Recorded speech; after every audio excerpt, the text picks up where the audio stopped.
and cataloged out my Innistrad stuff either. Yeah. So I was going through that, and because I had that and Neon Dynasty, and yeah.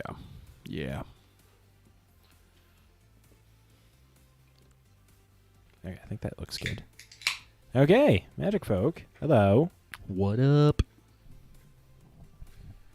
We got shit to talk about tonight. So much shit to talk about, and exciting shit to talk about. So, a lot indeed.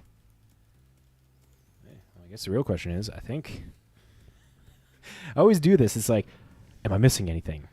But I don't think we're missing anything. It's already been pointed out we're missing somebody. We're missing somebody, yes. Yep. Now, if only Danny jumped in the the chat at least, so that way he could be like, "Oh, you're here." All right. Well, I guess we'll to those watching the live stream now. I guess we're gonna make it a tradition of doing Open Flippy. Dot Drinky. Yeah. We're doing this. This is gonna be a God, we're making Ryan. I hope we're making Ryan proud right now. Hopefully, the fact that it's just like going to be a continuous thing. So, to those that are unaware, Open Flippy Drinky is a drinking game with Magic cards. Did you listen to last week's episode? I did. I had, because I saw that Chapman made some comments on it. Yep. Of, ooh, I like the new intro. Yeah. Like, yes. So, we'll make this a part of this the whole time. Remember, folks, we tell our wives that we're doing responsible things and making a podcast and not playing drinking games. This is for you guys. You make us do this. It's not at our own volition. You guys make us do this. We don't benefit from this by any means. It's not like we enjoy this. I mean, our arms had to be twisted to do this. Severely. Yep. Okay. Rules. Wait, just ready? Okay, fine. God damn it. Jeez. Fucking Damn. Christ. I know. I twisted it pretty hard for you. Okay, so rules for this one. There's no variant cards in this pack, but remember, foils, rares, mythics, drink. Worst card in the pack, drink. If Land, drink. Land, drink, and you only take out the token insert. Are we doing anything special for Battle Bond stuff? Drink for... If there's an assist or whatever where multiple people pays to pay mana, we both drink. I was going to say, because in spirit of that, we both should drink. Yes. All if right. any one of us opens that. If both of us open, that's 2 drinks. And if one is the worst card out of that, the person has to have another drink. There's a lot of drinks with this. And remember, everybody's a winner here playing Open Flippy Drinky. That we are. All right. We ready? All right. Oh, whoa. Yeah, got. Let me open up my beer. Yep, there you go. Oh. And we got Battle Bond packs that we're doing. Courtesy of Matt here. Yeah, I got a whole booster box collection, and I just kind of keep. I buy packs. Oh. Are these? Hold on. I got to look at the pack now, because how, like, they feel loosely wrapped. I think these are... Yep, these were made in Japan. So... Your token's in the very front. Yep. So because that token is in the front, and rare should be in the front. So token. Well, remember, we're just shuffling them up, right? Yep. Yep. Because you don't shuffle them up unless it's the collector booster, according to the rules. Like that one. You keep. Oh yeah, I suppose because that's super specialty. Yeah, the super specialty stuff. So Christian's asking where you got Battle Bond because it's sold out there. I've had Battle Bond sitting in this box for a long ass time. I haven't opened those packs. I'm very patient when it comes to opening packs. That was a thing that JB always wondered about me. It's like, how the fuck do you just have all those packs and not open them? Because like, so is it just you buy single packs and you just let them sit there, or you maybe like put 2 packs out of a box? I've put in half packs out of box. I took half a box and just set it aside. I got Guilds of Ravnica. Maybe I should start doing that. Just put a couple of packs aside and just put it in a box. Yeah, it's just kind of a thing to do. Then you make up a random assortment box that what my wife and I do is we pull from there sometimes and draft. Oh, yeah, those. I suppose that'd be fun. All right, you shuffled up? I think I'm shuffled enough. All right. One of these times we'll get a camera so that way you guys can like look at the cards too with us. We are not that fancy of streamers. We're yet. not there yet. All right. And top card. Boom.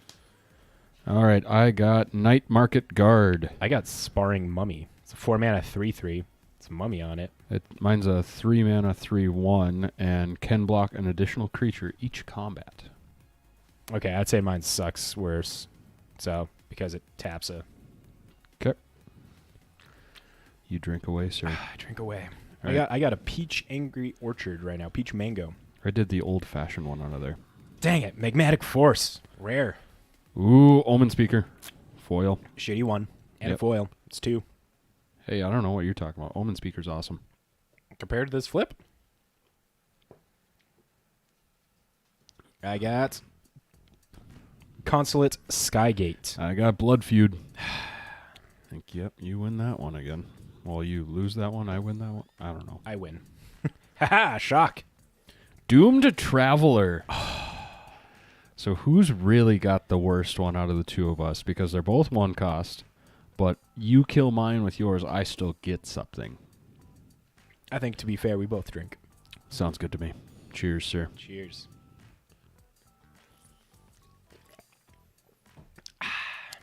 You know, this isn't bad. They're not. Ooh, Rot Feaster Maggots. Wrap in Flames. I think. Mine's a maggot. Yeah, So- mine's a shitty burn spell. Does it mean I win? You win, sir. Why you drinking? I win. Because an ugly-ass maggot does not win. I got Pathmaker Initiate. Bonus round. Oh, and that's a rare. It is, so I drink no matter what. Yeah, so I'm drinking. Fuck. I got Charging Binox. Assist. Screeching Buzzard. Got assist. Now, what's better, an 8-mana 7/5 or a Buzzard? Excuse me, mine picks yours when it's dead. Yeah, that's what I thought. That's what I thought, sir. Magma Hellion. Water. Another assist. Oh, well, here we go. And you get a drink on that. The water elemental thing is worse. Yes, sir, it is. Coral Helm Guide. Well, excuse me, sir. Spellweaver Duo, that is an assist card. I think you should drink for mine because mine's an ally. That's a shit-ass ally. Yeah, but still an ally. Nope, you drink it up. Yeah, but it's a card that you want to play with. Oh, valid point. Fuck. I have not won yet.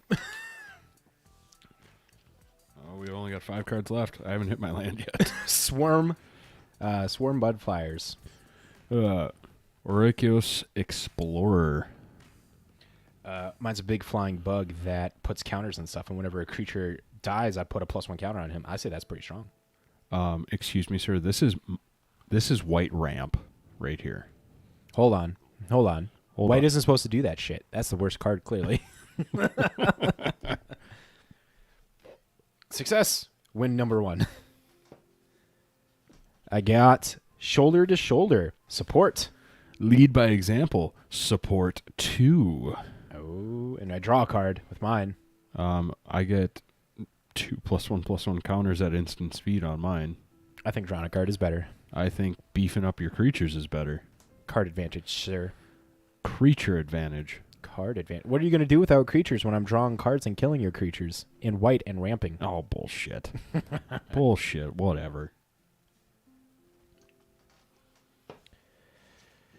Jungle Wayfinder.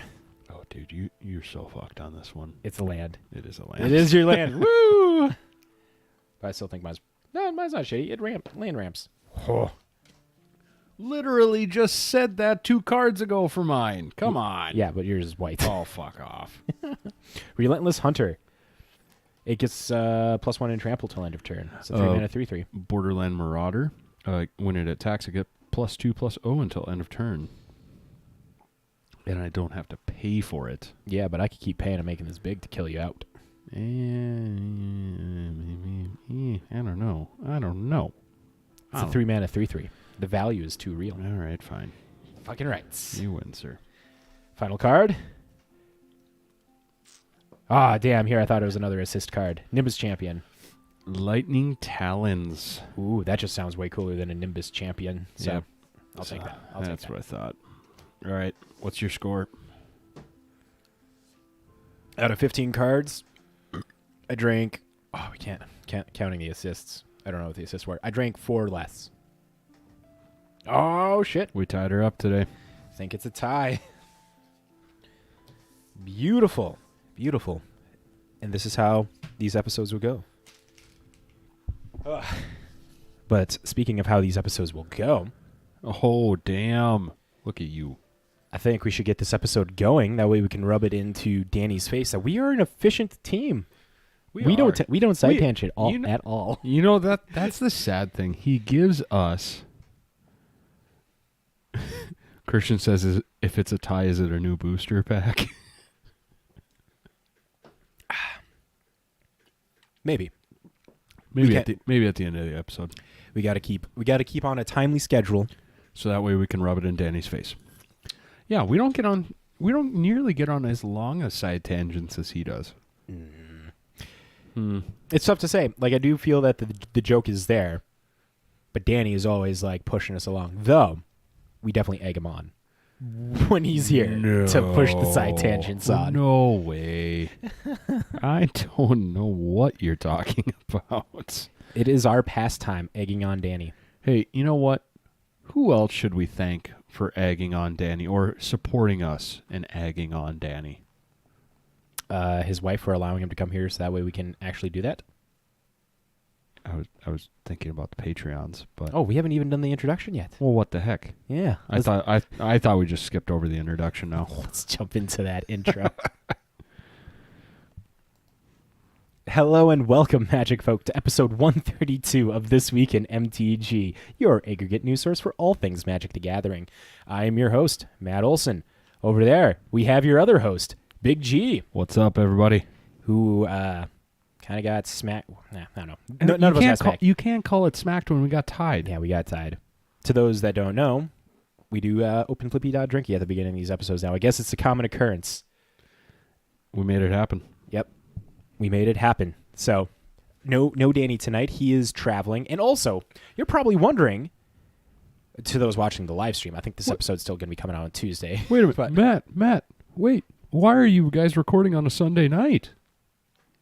Because, dear listener who asks this question, I am going to a metal concert tomorrow night. I want to be throwing down and moshing it up with some other metalheads. Hell yeah. It's going to be my 3rd time seeing Ice 9 Kills. That'll be fun. Oh, dude, they put on a great show. So yeah, no live episode on Monday because I am going to a concert on Monday night, so we're live streaming. But to those listening to the edited episode, this will be Tuesday when it comes out. Because by the time tonight ends, I won't have much time to fully edit the podcast to put it out early. So the edited version are still getting this at the normal time. So you'll probably be asking yourself, why did they not talk about this specific news article that dropped on a Monday? Well, it's because we were not here on Monday to record this. So take that with not a grain of salt. Take that as you will. We won't have Monday news, but we'll cover it next Monday on the 11th. Yep, that we will. Next Monday, the 11th, will be a big Monday because we got some things that'll also be happening that we'll mention as soon as we get to that in the intro here. So first off, thank you all for deciding to join us. Either you're watching the live stream or listening to the edited version of the podcast. Thank you. It is greatly appreciated. Knowing the fact that there's people out there that want to listen to this shit tickles our fancies very nicely. The fact that they willingly support it, too. And to those that support it one step further, to our lovely patrons who actually think this content is worth putting money towards, you all are badass motherfuckers. Greatly appreciated, every bit of it. So we want to give a big thank you to Wade97, Chapman, D Moose, Amew, The Fox, Colin, Noah, Slade, Third String Chapman, Nikki, No Modifier, Steve, Jacob, Christian, and Maddie K. Thank you to each and every one of you. A couple things, I'll mention it here on the podcast as well. We had our super secret Patreon live stream drawing, one of the benefits of being the Patreon member. Secrets are lies. Or in this case, they're the truth. Potato, tomato. Yeah, okay. So you could be part of that secret live stream if you join the Patreon, where we do the drawings and stuff for the packs and cards that we give away as like a thank you to our patrons and stuff. So first off, big, in case you haven't heard, first off, Mew the Fox has won a pack. He is aware. He was on the live stream. Jacob, you have won the other pack. And then Noah, I got a hold of Noah. He has won the card and chose what card it was, and it was a Phyrexian Tower from Jumpstart. So Yeah. that is some of the stuff that you can expect to get becoming a Patreon of This Week in MTG. We have a $3 tier and a $10 tier. $3 tier puts you in to win those booster packs. This month was set boosters of Kamigawa. Next month, in May, we're going to give away set boosters of Streets of New Capenna. So be hyped for that. And at the $10 tier, our Draco Genius tier, you will be put into a drawing for a commander card that's valued between $15 and $20. Haven't figured out the list for next month's yet, but that's another thing of being a patron. You get to vote at which card wins. I suppose we got to come up with that list this week. We will come up with that list this week. So if you want to see the list, join the Patreon. But if you don't want to support us at Patreon, that's okay. Listening to us right now is fine. Just listening is amazing. Sharing us would be cool too if you want to do that. Shit, we've never said any of that. Like, share us, tell us about us to a friend, rate us on any platform that you're on. If you're on iTunes or if you're on Spotify now has ratings. They do. Yeah. Give us whatever stars that you think that we're worth. I want to be honest. I don't want to be like, give us a 5-star. I feel like that's always kind of like, 5 stars appreciated, but we'll accept whatever you want to give us. If we're a 3-star, that's fine. If we're a 2-star, that's fine. If we're a 1-star, that's also fine. And I'll make this plug. If you're thinking we're that low, tell us how we can be better. Yes, we enjoy feedback. Yep. Tell us how we're due in any manner. We appreciate all of that. But if you want another way to support us is you could buy some playmats from us. We have some awesome playmats of our banner that you can hit us up on Discord, on Twitter, on Facebook, and be like, yo, I want to buy a playmat. And we will send them to you. They're $20 a piece. We'll work out details for shipping and stuff, and we'll ship them anywhere. We ship them to one of our patrons in Germany. Motherfucking Germany. We want people to have these playmats in their hands for people to play with. Play on. First, we take over the United States. Then, Germany. We got to be careful about that. I think they might not like that kind of a plan. Oh, I'm just talking about in listenership on. Oh, yeah. Okay. What did you think I was talking about? We'll take over Germany in listenership. Oh, okay, cool. I'm glad we're on the same page. This week in Germany takeover. But if you don't want to hit us up online and you're in the FM area, the Fargo-Moorhead area, go check out our amazing sponsor, J-Dub Sports Cards and Gaming, who have our playmats as well, selling for $20. You just walk up to the counter, be like, I wanted This Week at MTG playmats. They will give it to you, and you give them $20 and whatever tax there is on that. And you'll be a happy Magic player. So, speaking of J-Dub Sports Cards and Gaming, let's hear an ad from them now. And to those watching the live stream, J-Dub Sports Cards and Gaming is totally your place to go get all Magic cards. Even if you don't live in the FM area, J-Dubs will sell and ship around the United States. Oversee personnel, clientele. He'll work out stuff. I remember he said he's down to work out that kind of stuff. So keep that in mind. Now, Matt, the real question is how many beers deep are you? For today? Yeah, today. This is my 4th. Hey, there you go, buddy. There you go. But that's also including lunch and dinner. Yeah.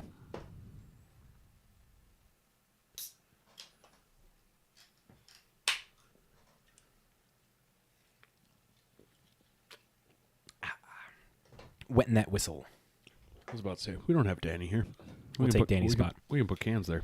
Put cans where Danny was. That way it seems like somebody's actually here. Danny. Oh, Danny boy. I would get punched if I sang that. Him nearby, he hates that. Give it a try. Magic folk out there listening to this. Send Danny an audio clip of you singing Oh Danny Boy. Or do the Damn Daniel. Back at it again with the white vans. It'll be an interesting interaction, no doubt. Oh, Christian's wondering why we don't have can holders with the logo yet. Because that takes money. Oh, he's saying as merchandise. I will work on that. I will add it to the list. So for Merchandise that we want. Danny and I like the idea of having a hat. Yep, I dig it. Canned koozie is cool. A shirt is clearly a thing that needs to happen. And that's like the 3 things. I don't want to like super extend it to like a lot of different fucking merch, I feel. Yeah, that'd be... We 'Cause got to start out small. Yeah, small. Because I don't... I've done a little bit of looking, but sometimes it looks like the more that you get in, the more that they take percentage-wise or whatever. I can't fully remember. Yeah. But we keep it at a select few, so that way people have things. Maybe a sticker, but we're going to have playmats online for sale too at some point. But right now we got playmats at my house. So hat, koozie, playmats, t-shirt, sticker. 5 things. There we go. Perfect. We'll get the bumper sticker. That's right. That's the bumper. God damn it. Yeah. That's the sticker. It's a bumper sticker now. No, can we just get like a regular sticker first, and then we work for the bumper sticker? No, bumper sticker is better. So I can add a sticker right here? You can add a bumper sticker across the whole thing. No, because you don't need to have the Apple logo. We're not shilling for those motherfuckers. Okay, but at the same time, I feel like I need to... They see it. I know they see it. Cover it up with an awesome bumper sticker that talks about you teaching English well. English goods. You want to jump into the breakdown, good sir? Or do you want to talk about our giveaway? Thank you, J-Dubs, for supporting us. Let's talk about that giveaway that we're doing now. Jesus. So we have a giveaway that is put on by Ultimate Gaming in Detroit Lakes by Dave. He decided to give us an awesome Kamigawa Neon Dynasty pre-release kit to give away to one of our lucky listeners online. Follow the links down below and enter in. And the entering is just like, following us on Twitter, following us on Facebook, following Ultimate Gaming on Facebook as well. Very simple stuff. And you get put in for a drawing that we will draw for from next Monday, the 11th, which is confirmed the 11th. We talked about that last week. Not the 10th, because we're recording on Monday. I said the 13th. Oh, yeah, that's right. Yeah, I remember that very well. Danny loved to remind me that it was the 11th. That you were wrong. Very wrong. So that'll be happening the 11th next Monday. So if you entered, definitely have a reason to join into the live stream for sure, I would say. But of course, we'll reach out if you want and stuff. So that way you can get your pack. And I think that's it that we have for giveaways, announcements. We move to the breakdown now. I think we do. I think that's where we're at. We move to the breakdown, Magic folk. And in the breakdown, I tell you about what to expect in this episode coming up for you. So buckle up as we move to the event results first, where we give you a Salt report, move to a Modern League results, and then upcoming events with an Arena Open, a con, and talking about the Paradox Crazy 8s event. From there will be no Blogatog because no Danny. And then we're going to jump to the news where we have a bunch of Arena news, some Secret Lair news, and probably the biggest news of this last week, the return of the Pro Tour. So everybody online is super excited about that. I can't believe it took them so long to bring it back. Yeah, we'll cover this when we get there. We'll cover this. I don't want to side tangent off. We're still in the breakdown. So after that, we're going to jump to the contract currency where we talk about price trends. And boy, are there some price trends moving due to the Pro Tour announcement, where the first Pro Tour is going to be a Pioneer one. So a lot of Pioneer cards moving up. We're going to talk about that. Then from there, we're going to see if we have enough time for the Thoughtcast, if maybe Big G and I don't side tangent off. I mean, we can side tangent all the way to the Thoughtcast. Just side tangent our way through. Okay, challenge accepted? Nah, let's not do it. Let's be productive. Prove to Danny we can do it. Prove to Danny. Be like, Danny. Prove to Danny we can do it. We can stay on tracks without you. And then after that, it'll be the end of the episode, and y'all can go home and enjoy the rest of your week. They're already home. Oh, thank you for completing that. You're welcome. So, Big G, we're jumping over to the Boggle Desk and starting off with a Salt report. Oh, but here's the fun. Actually, I do have a small Salt report, but it's like a salt and sugar report. So build up a new deck, and wanted to test it out on Thursday night. For those of you who don't know, with doing the 33 challenge, that's kind of occupying my deck building time. I'm kind of sticking to Commander right now, so I got my Golgari Elves done with Lothriel, and I did a couple of test shuffles by myself when I was sleeving it up, putting it together, all that. But I get to the first game I'm going to play. Opening hand. No lands. All right, cool. Mulligan. Free mulligan is what we decided on. And then drew another 7. 1 land, no form of mana ramp. It's like, God damn it. All right, down to 6. Shuffle. No land. Fuck. Shuffle. No land. Fuck. Oh, no. Shuffle. No land. God damn it. Down to 3. Finally get a hand I can keep. And I keep it because it's got one of my 1-drop elves, a land, and then Leyline of Abundance. I was like, and those were the 3 cards I kept. Sounds about right. I was like, all right. We got this. I actually killed somebody with commander damage. I don't remember the last time. What? I don't remember the last time I have killed somebody with commander damage. And a Mulda 3. I lost the game, like, ultimately, but I was number 2 in our pot of 3. So I mean, I wasn't the worst, but I wasn't the best. Here I thought you were going to say it's like you forgot to put all the rest of your lands in the deck, and you only had like the few in there. No, the way that was going for you. No, I had the land set up, and that was the weird part too. When I did the test shuffles, like, I ended up always getting a good hand. So I mean, it was just inevitable. It was going to be a string of shit hands.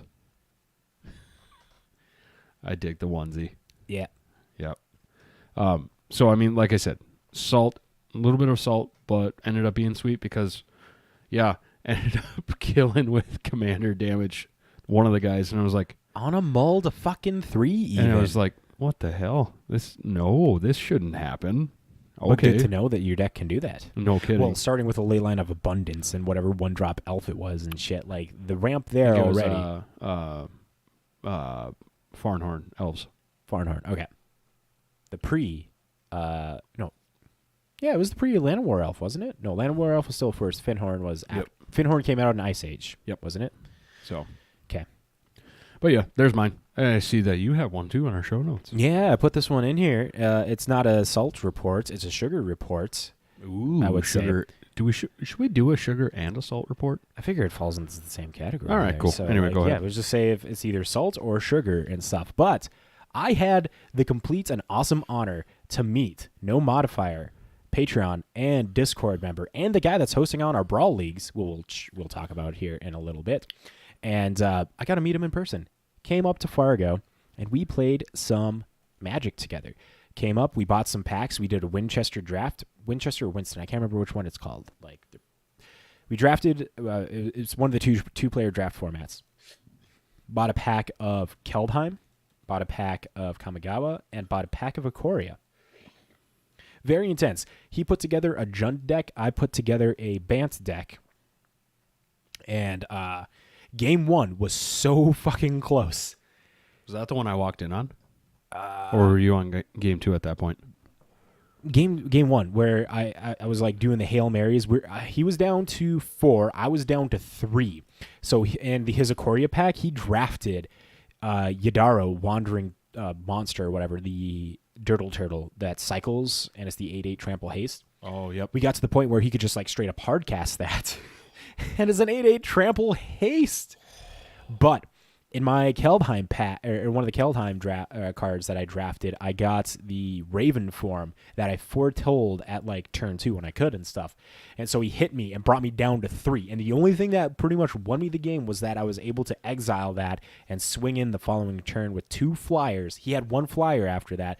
One was a 2/4 and the other one was a 2/2 flyer. He blocked the 2/2 to try and kill it. So my 2/4 made it through, but I had the card from Ikoria that turns a creature's base power into a 4/4, just enough to kill him. I would not have won that had I not kept the Raven's form and top decked that base power 4/4 instant speed spell there. Otherwise, he would have clapped my cheeks. Like, that Yadaro coming down hurts a fuck ton. And then game 2, that one was a little more unfortunate because like he did not draw the lands that he needed, so he was like land starved by like turn 4, and I just kept going and then won. We played like a third game, and he pub stomped me, just straight up pub stomped me. But no, because of that, we drafted all the cards afterwards to like see who got what. He got a Fable. He picked the foil. There was a foil Fable of the Mirror Breaker that we opened up in the Kamigawa pack. Hell yeah, good for him. Yeah, and we're going to talk about that in the Pioneer section when we get to the country currency buddy. because that's moving up in price. So Nomad, you listen to this, man. You got some pure gas money card right there. All right. So, like Matt said, because we're actually doing our live show on a Monday, we don't have all Sunday. Or a Sunday, not a Monday. That's what I meant to say. There you go. I got you. I got you. We didn't have as much to choose from the event, so I just grabbed, because I know we've been talking about it a lot since the Luris ban, Modern League results. So I grabbed a Modern League result page from Saturday, and jumping into the meta breakdown, we've got 12 other decks.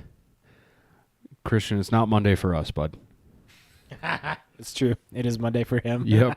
All right. So at the top spot for the metas, we've got other decks. So the 12 various decks that didn't fit within, any themes that they've got established already in their breakdown. This was 12 of the decks, 13% of the meta.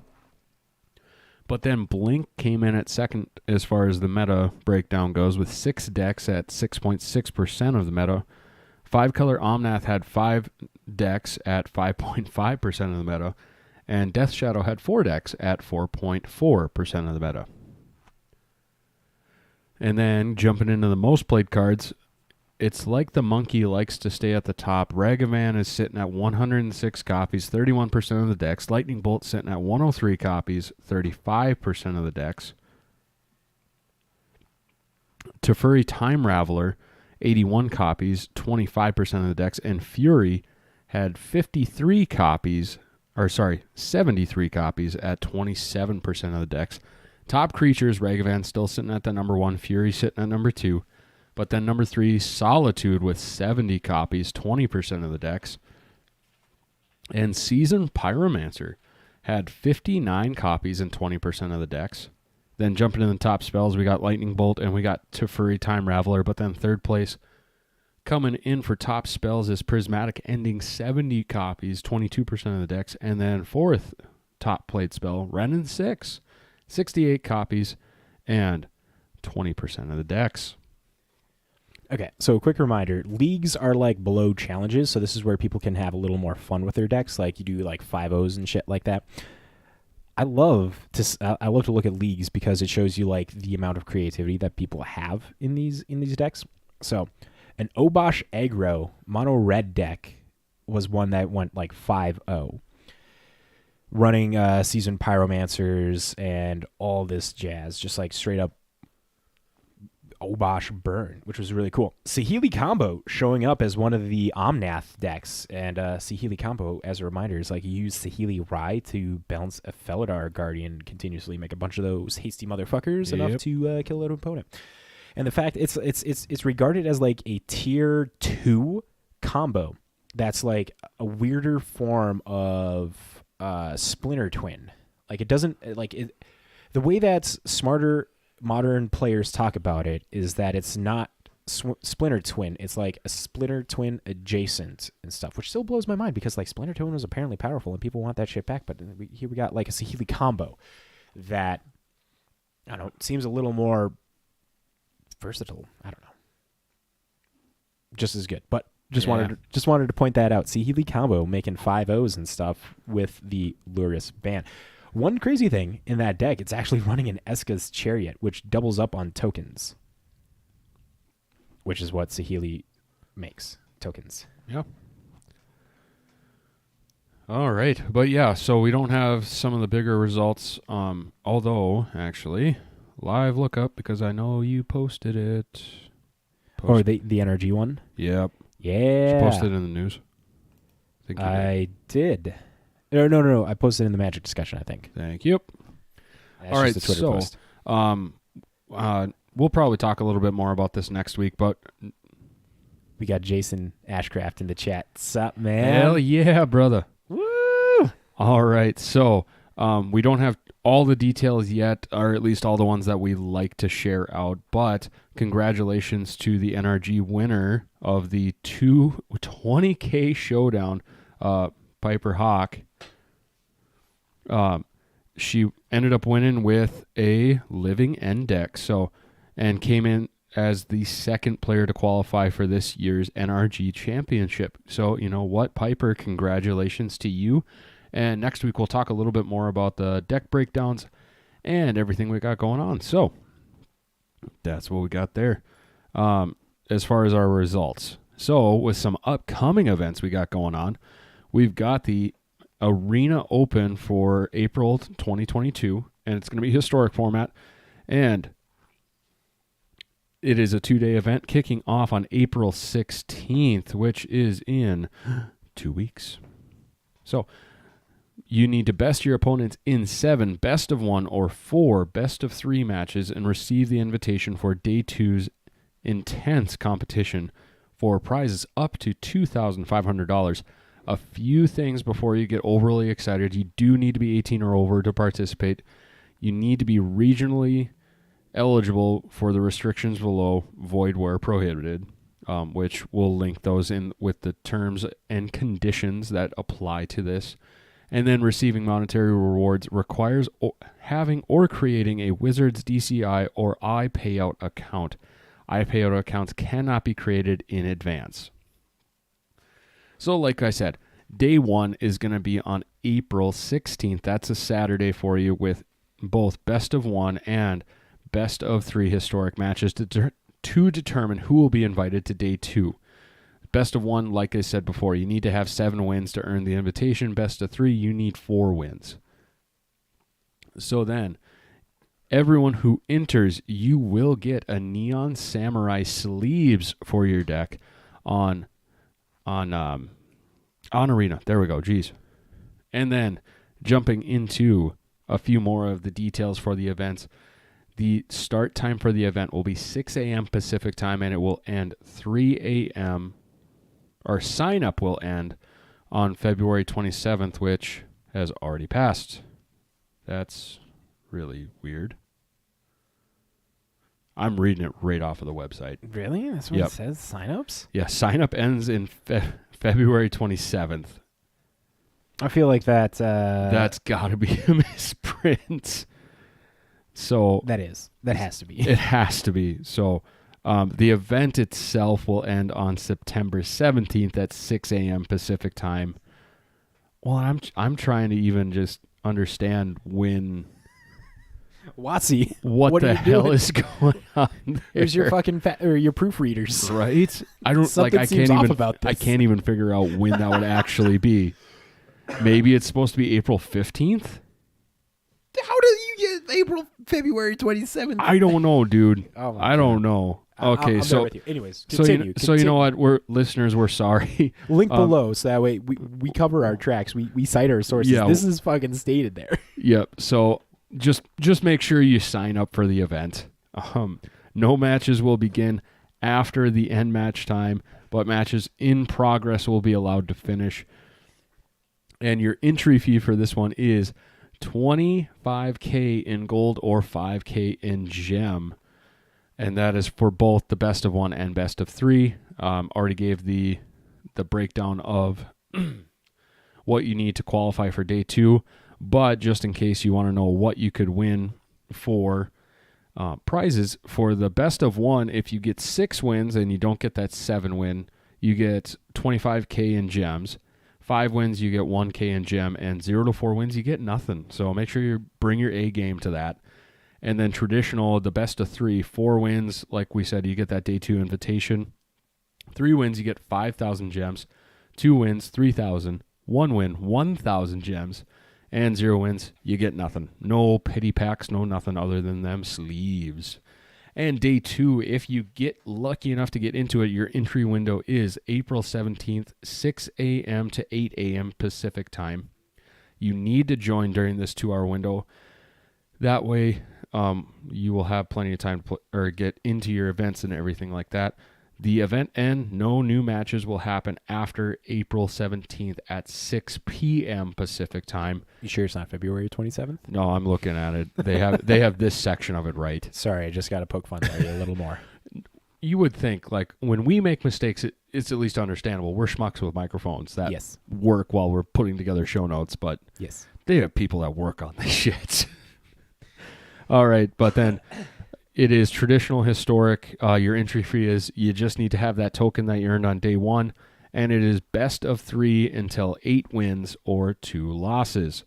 Now, if you do make it to day 2, here's what we got for you for wins or prizes based off of your wins. 8 wins, you get $25K US dollars, and you get an invitation to the May qualifier weekend. And then 7 wins, $2,000, again, an invitation to that qualifier weekend. 6 wins, $1,000 US dollars. 5 wins, 25,000 gems. 4 wins, 10,000 gems. 3 wins, 7,500 gems. And 0 to 2 wins, you get 5,000 gems. So yeah, there's that piece right there. We got Christian in the chat saying they save money not hiring proofreaders. Fuck, they could pay me very little money and I would do that for them. Hell, just give me cards. That's all we ask for, Wizards. Just give us cards. We'll do shit for you. All right, but we've got more SCG cons coming up. This time it is in Dallas. And this will be April 8th through the 10th. So make sure to mark your calendars for plenty of fun-filled days for Magic the Gathering and Flesh and Blood and more. Now we're just going to do a quick rundown of these main events. So Friday, they've got Modern 30K trials. So these will be 5 rounds of Swiss, $25 entry fees, and then they've got the prize breakdowns, which we will link below for you. And then... Yep, they've actually got 3 of those set up at varying different times. So make sure if you're down in the Dallas area, make sure to get signed up and look at info for those based off of your schedule. And then Saturday, they've got another Modern 30K event. And this will be a 2-day split for you. So 8 rounds of Swiss for day 1, 5 rounds of Swiss. That'll cut to top 12 for you. And all of this, and then the top 12 do single elimination playoff. 1st through 4th ranked players after Swiss get a bye round. And then they have prizes ranging from first place getting $5,000 all the way down to 32nd place. You get $250, so not too bad. And then on Sunday, they've got a Modern 10K event. Again, they've got varying prizes down there for you. But then for you Flesh and Blood players, they've got your Battle Hardened Blitz format for you. I'm going to be honest, I haven't looked into Flesh and Blood too much, so hopefully somebody knows what's going on here. We are this week in MTG, not this week in FAB. But Star City Games has a Commander celebration coming up with this as well. So the package for this is $80, and you get exclusive access to SCG Con Commander Zone for all 3 days. Soul Ring promo card non-foil, Path of Ancestry non-foil promo card. New art. The new art for it that looks really fucking cool. I wish I had that. It's honestly freaking awesome. And then you get the same art as a playmat. Which still looks fucking cool. Yep. You get 4 Commander pod vouchers, a deck box, and a badge with a lanyard. Ooh, a lanyard. Yes. Everybody wants that lanyard. All right, and then the Infinite Challenge is at $150, and you get to enter in any challenge event all weekend long. You choose your own playmat from over 20 plus available from the prize wall. And then they're going to have vendors there like CoolStuff.Inc., Travel Adventure, 95 MTG, and plenty more, along with some artists joining. So we've got Mark Poole, RK Post, Jeff Lauenstein, and I probably butchered that last name, so I apologize. Lauenstein? Yep. One that I would be really excited for, Dan Scott. Mm-hmm. And a few more there for you as well.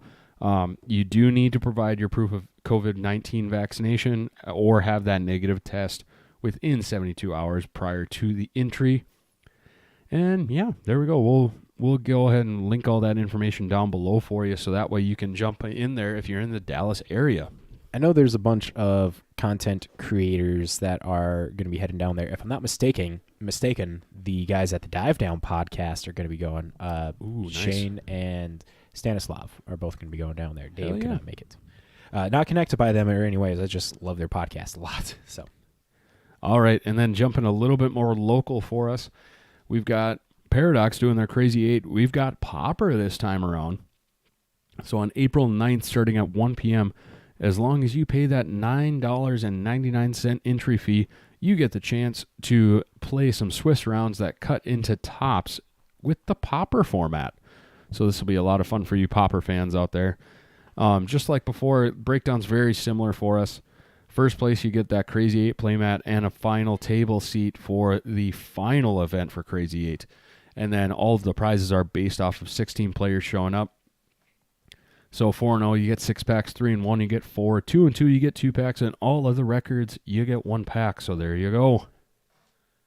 And our final event we've got coming up, the No Modifier Brawl League. So with this one's a special event for our listeners and our Discord members, but mostly our Discord members. So make sure to join Discord for all of the information about our Brawl League. Make sure to look for the pinned messages on our Brawl League 2022 channel, specifically the tiny URL, so that way you can get signed up. And the reason we're doing this sign-up way instead of using Companion doesn't have round robin set up quite yet, so we're kicking it old school. And then League will start up on April 15th, and you have until May 8th to complete your matches. Just make sure you get logged in and you talk with all of your opponents. Where? On Arena, wherever you're at. Whether you're sitting at the office, whether you're sitting on the can, or you're just sitting in bed ready to go to bed for the night. And entry fee. I know this one's going to be a steep one for some of you. Free fitty. Yes, you heard that right. Free fitty. So we are making this completely free event for you guys. You just have to be on our Discord to jump in. So that way you can communicate, shit talk your opponents, and shit talk everyone else in the league. Prizes for you. Format. First, it's Friendly Brawl. So we're setting it up to be a 60-card minimum for your decks, but you can go all the way up to 100 with your Brawl deck. Now into the prizes. Best record, you get to pick from, you get the first pick out of 3 commander decks. Second best record, you get the second pick out of the commander decks, and third best record, you get what's left over. But if you beat Matt, you for sure get your name put into a drawing for at least one 35-card blue-themed booster pack, and we will have some secret prizes. quick note, we have no modifier in the Twitch chat saying new rule, no cats allowed. No cats. Christian. Don't do that to the man. Or fucking no mods throwing down some beef. I feel like there's some salt coming from No Mod that I'm just gonna have to ask No Modifier to send me his salt report for next week. Or he'll be on for next week. Oh my god. Oh, we can do either or. Yeah, we could do both. Send it to us. We read it ahead, and then we fluff it up to make it look even better. All right. But if there are ties, that will result in random drawings from the Wheel of Names. And you can only claim one prize, so no slapping Matt's cheeks and having the best record. You just get to pick if you want the best record prize or the slapping Matt's cheeks prize. At this rate, the amount of people we have in, everybody's going to get a prize. Right? Oh, wait, what's that? Oh, I hear off in the distance one of our viewers shouting at us. But wait, there are 3 hosts of the show that are in the Brawl League and No Modifier, who's sponsoring the league. What if they just win all the prizes? Oh, don't worry. We hear you, faithful listeners. The hosts of This Week in MTG and No Modifier have all agreed. We're not qualifying ourselves for prizes. We just want to have fun and promote this league so that way we can get stuff up and running and have more fun on our Discord than just sharing fun memes, talking shit, and all that kind of fun stuff. We are what you would call headhunters. And first off, No Modifier seems to have what's the appropriate word that I'm looking for? Inkling. We'll go laser focus on spaying and neutering cats like Bob Barker.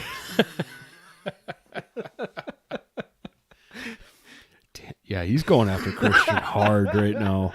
Just no. So make sure if you guys are listening and you're not a part of our Discord, jump on our Discord.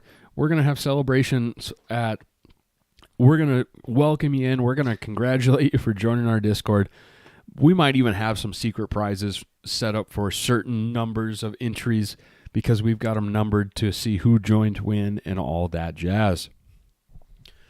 But now, we're going to be done with our upcoming events. We're going to be skipping over the blogatogs and jumping right into the news. We have news for you. We're going to tell you about this news after I open a beer. So I can cut that nice little sound out there. What the fuck are you listening to? It's a music box. My wife is sending me stuff. My daughter's apparently having a tough go of it tonight. Oh, no. Oh, she's just singing. Okay. She's singing. Throw the whole Sunday night routine off. I know. I'm so sorry. No, it's the thing. I told my wife, we had a busy weekend. We went to the circus. We had friends from out of town Very over. fucking busy this weekend. Went to a baptism that I started drinking mimosas at. Yeah. I want to go to those baptisms. And I was talking with her when I made supper up, and I was like, you know what? I'm kind of glad we're actually recording on Sunday this week because then I can just go home on Monday. Just be done. Just be done for a little while. But then I have Wednesday. I'm going to a concert. Thursday we're hanging out, drinking whiskey. Whiskey. Yeah. Friday I got nothing. But then Saturday I got a baby shower. A buddy is coming from out of town. We're going, whose line is it anyway? Dude, I fucking want to go to that so bad. Dude, I'm sure there's still tickets. Are there? Pretty sure. I'll look at that afterwards. You'll have to. All right, but yeah, so let's get to the news. Let's get to the news. We have news for y'all. So, to tie into the Arena Open Historic event that is happening, let's cover some other Arena news.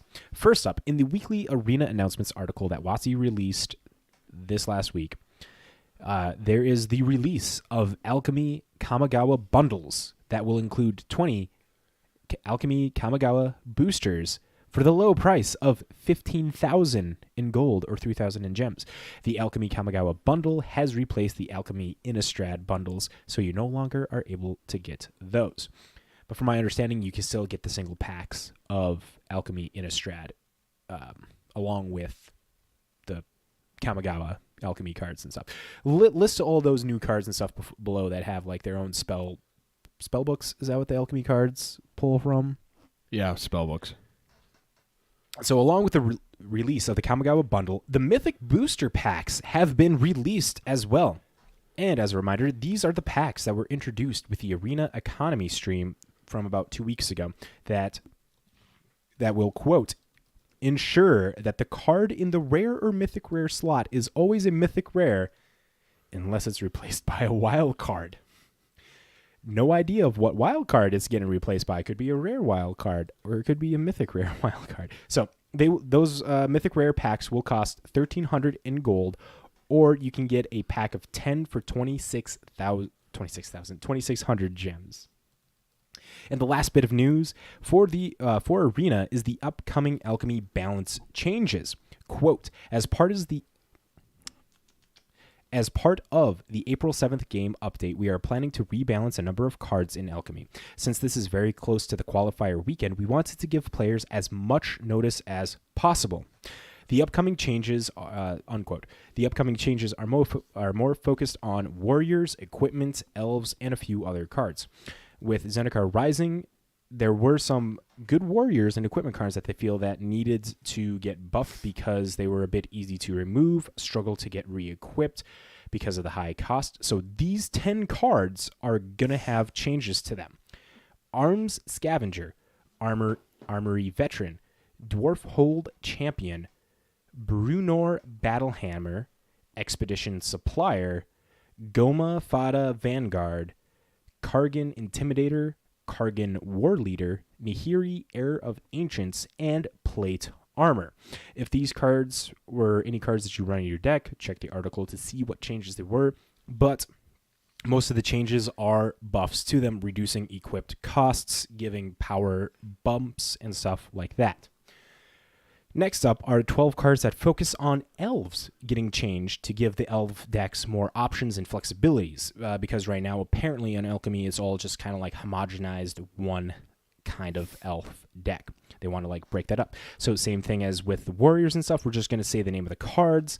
You guys can go check out the article to read them if that applies to you. We don't know necessarily what what our listeners play on Alchemy and stuff. So these cards are Tyvar Kell, Planeswalker, Herald Unites the Elves, Elderfang Ritualist, Skemfar Avenger, Canopy Tactician, Herald, King of Skemfar, Return Upon the Tide, Thornmantle Striker, Elderleaf Mentor, Elven Bow, Skemfar Elderhall, and Shirasa, Death's Whisper. The final cards that are going to be seeing changes, and those are just like buffs in general, are Symmetry Sage, Spell Satchel, and Base Camp. Again, if you want to read about the balance changes that are happening, go check out the articles down below for that. All right, and on Friday, April 1st, April Fool's Day, there were a few things happening in the MTG realm. To start off with the news, as far as this news goes, let's talk about how WotC thought it would be funny to make all the avatars on Arena have googly eyes. That's right. They did a cute little April Fool's joke thing, making all the Planeswalker avatars in Arena have googly eyes for the day. And we'll link the Twitter thread below so you can check out some of the pictures if you are interested. Also on Friday, though, WotC announced that they're doing another one-off Secret Lair drop called Finally Left-Handed Magic Cards. Yep, there we go. In this Secret Lair, these cards have different orientations that we're used to being seen. The mana cost, the card names, the type line, the set number, power and toughness, and Planeswalker abilities have been swapped or just moved to the left side of the card. It seems to be that the Viscera Seer numbered cards are dropped from... What the heck? Did I skip over a word? You did. Oh, jeez. It seems very reminiscent. There we go. This all makes more sense now.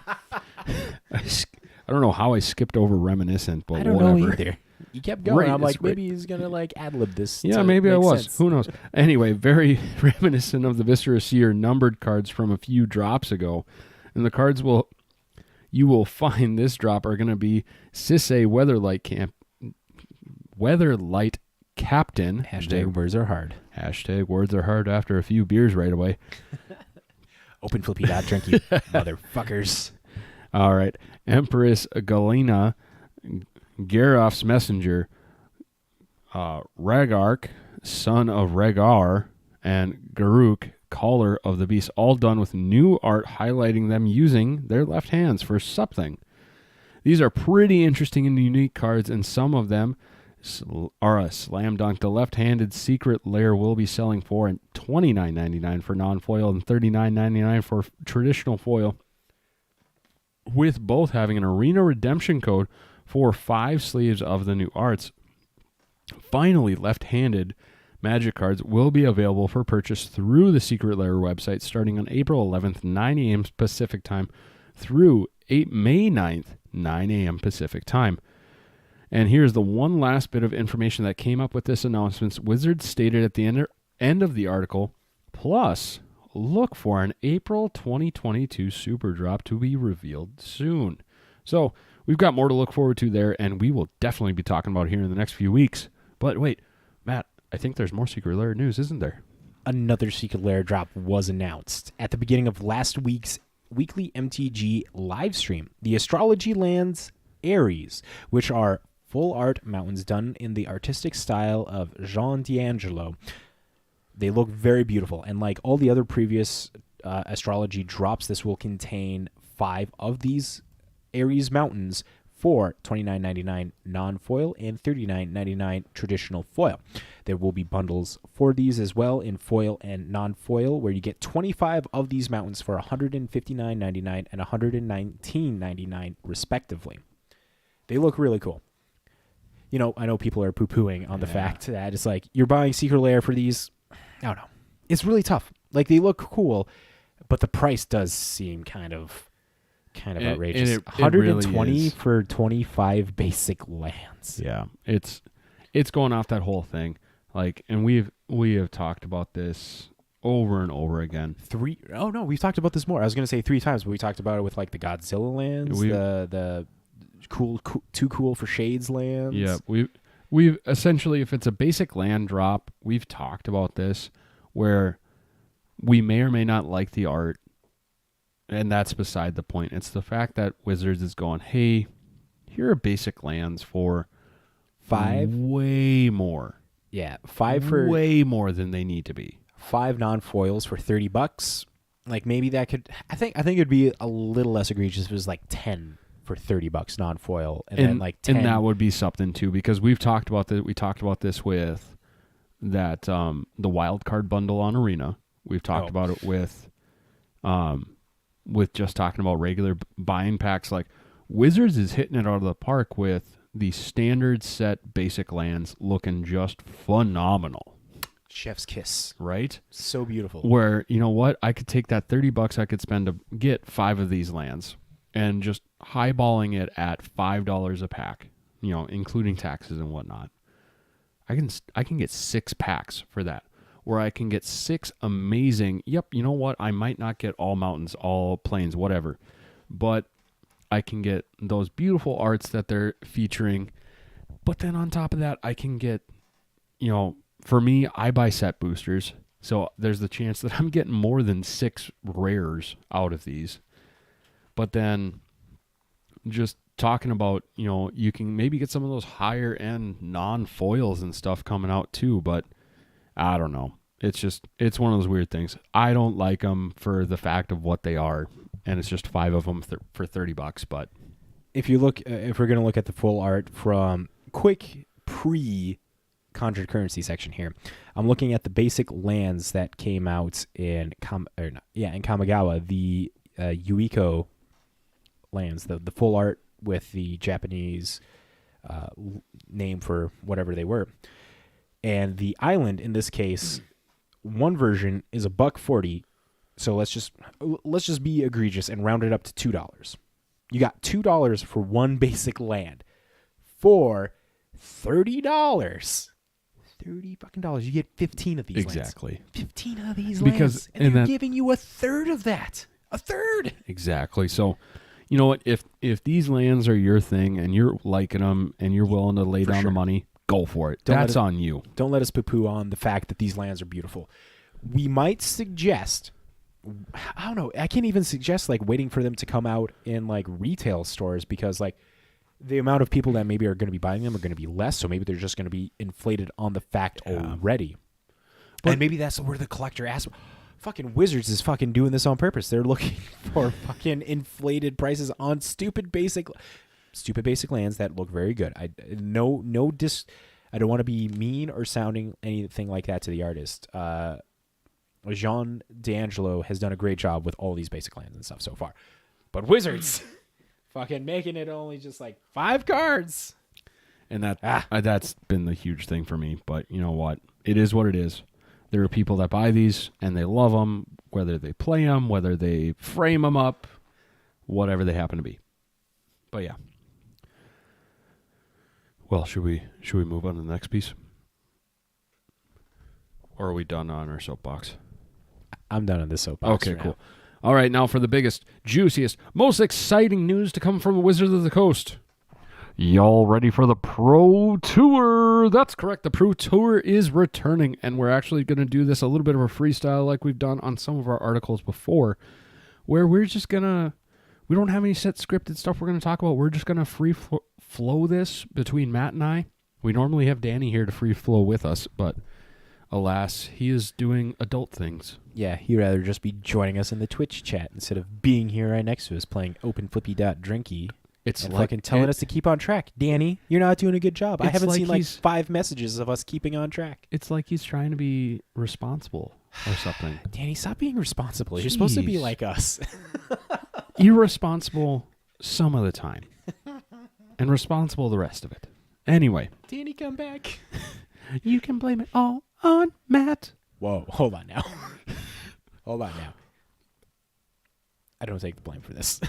You can blame it all on JB. Oh, fair enough. All right, there we go. That fucking text, that motherfucker. Oh my God. That deal Lucky that he son got. of a bitch. Though I want to comment on the fact that all of us instantaneously in that thread just like railed on him for these short jokes. So quick behind the scenes, JB texted us, was like, you guys, guess what I bought? And we were all just like Zero hesitation. Step ladder? Stilts? booster seats. Booster seat? A high chair so you can sit at the table? Just like railing on him. Pew, pew. One right after another. It was so good. I But- fucking had to tell my wife and my son Told about mine too. and she was like, wow. And Casper was enjoying it too. He's like, did Ryan text back? What did he say? In was other words, JB was just sitting. He's like, "Ha ha, guys, very funny." Long story short, he went down to South Dakota to buy a fish tank, and the guy ended up having some vintage MTG cards that he's like, "Yeah, I'll just sell them to you, $150 for 3 binders." And JB said he was flipping through, and saw Force of Will, Sarah's Sanctuary, and what was the third one he mentioned? Sylvan Library. There we go. Yep. OG Sylvan Library. Yep. And he's like flipping through it. Obviously, if you're doing the math at home, yeah, that's a hell of a deal. I know it's Well, more than $150. yeah, way more just with one card. Yeah. $150 just for the Force of Will. Yep. Okay. Well, $100 roughly for that. They've got Alliances? that a little. Yeah, I just checked. Like it's Alliance is 115. Okay. Yeah, 115. That's where I got my math from because I'm There you like, go. at the percentage rates that you bought that from, I'll buy that Force of Will for $2 Yep. or $1.30. And that was the thing too. Quit side tangent before we get to the Pro Tour talk. I was talking with Shelby about our interview with Ryan from CC. There we go. No, not Ryan. Chris Martin? Chris. There we go. About like buying and selling privately. I was like, yeah, good for him. I mean, but now like after talking with him and everything too, and trying to promote goodness in our community. Yep, I'm gonna look for a deal, but I'm not gonna. I don't know. Yeah. It's that it's that weird conflict. After talking to him, he made sense. It did. I don't know. Like if I was in this situation, the guy shows me the binder and he's like, "I'll sell it to you for 150." I would have been like, I for sure would have been like, "I'm sorry, man, I cannot sell this, or I cannot buy this from you for 150. I will have to give you like something a little more of what this is actually worth and stuff." But then, or at least point them in the direction that's like, if it's more than what my budget allows, it'd be like, you should honestly try doing this. Or I would even like maybe like suggest the fact of like, if you don't want to do that, I will keep in close contact, sell this stuff for you, and I'll just take a cut of selling this stuff for you if that's the case. Exactly. And like, I was thinking about it too. Like, if this guy was just like, "Yep, I played Magic back in the day. I played it towards the start. I just don't play anymore." And if I was like, "Dude, this is worth a lot more than 150. Are you sure?" And it still goes, "Yep, sure. I don't play it. You look like you might enjoy it." Oh, I for sure would have tossed more money back. I his would. way, though. I would have too. 100%. Like 150. But at the same time, if he's sitting here going, "No, man, I just want it out. Give me 150. It's all yours." It's like one of those things where it's like, you know what? I'd probably go here. Here's at least 300 type of a thing, making it like something in between, like what he's asking for and saying, "Yep, no, just take it. 150. Here you go," and where I think it should be. But yeah, I don't know. To those wondering, definitely go check out that interview that we did with Chris Martin. It's it's 2 bonus episodes ago. They're marked differently in any of your podcatchers and stuff. It's a good. God, that was like an hour and a half long podcast interview. It was, and we're totally going to be getting him on here with Streets of New Capenna. He said he's down, and we have Pioneer fucking finances to talk about. But Yep. So anyway, let's jump back in. We're side tangent enough on this one. hold on. Shut up, Big G. Damn, Danny. Get back on track. Danny, it's like I hear him here. Let me get back to my Candy Crush. Oh, wow. It's not Candy Crush. What does he say it is instead? I don't know. Does he play Gardenscapes? I think it's something like that. Is it Gardenscapes? All right. So, Pro Tour is back. Last 2 years they have not been doing much as far as tabletop play, and they pivoted more to the digital play as quickly as they could. And because now, though, Wizards of the Coast is eager to have the time back where tabletop play can return. And that time is nearly here. And Pro Tour is been announced. It's coming back. So now the path to the Pro Tour is never been simpler. Perform well at an event and qualify for the next level. Prove yourself to be the best in the region, and you can be named region champion. Succeed at every level, and you just might find yourself at the World Championship. So they've got a graphic here for the path to the 2022-2023 season. And at the bottom, you've got your region championship qualifiers. Prove your skill at the local scene. Then, region championships. Qualify for Pro Tour or the World Championship. And then, next up is Pro Tour. Battle against the best from every region. And then at the top of the pyramid, they've got the World Championship. Become the World Champion.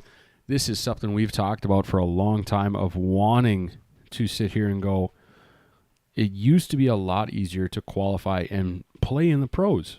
It really did, because you could just go to a Pro Tour qualifier and bam, you can make it. So this allows everyone from any experience level to try their hand at qualifying for that path. Local qualifiers can open up and, advance to the next level. And then additionally, players will be able to qualify on Arena and Magic the Gathering online as well. And those specifics will be released later as part of a separate digital play announcement as well. No dates on that have been announced when they're coming out, but stick with This Week in MTG, and you will be guaranteed for sure to hear about that shit. All right, so here's a few things we've got for you here, and Matt, you can jump in anytime you feel like you're wanting to. So tabletop, there are 4 levels of tabletop play, culminating to the World Championship event, and we already kind of talked about those. Qualifying for region championships, the Pro Tour itself, and then the World Championship. Those are the 4 different levels for tabletop now. The WotC 4-step plan for being a badass. Yeah. I think that's the name of this episode.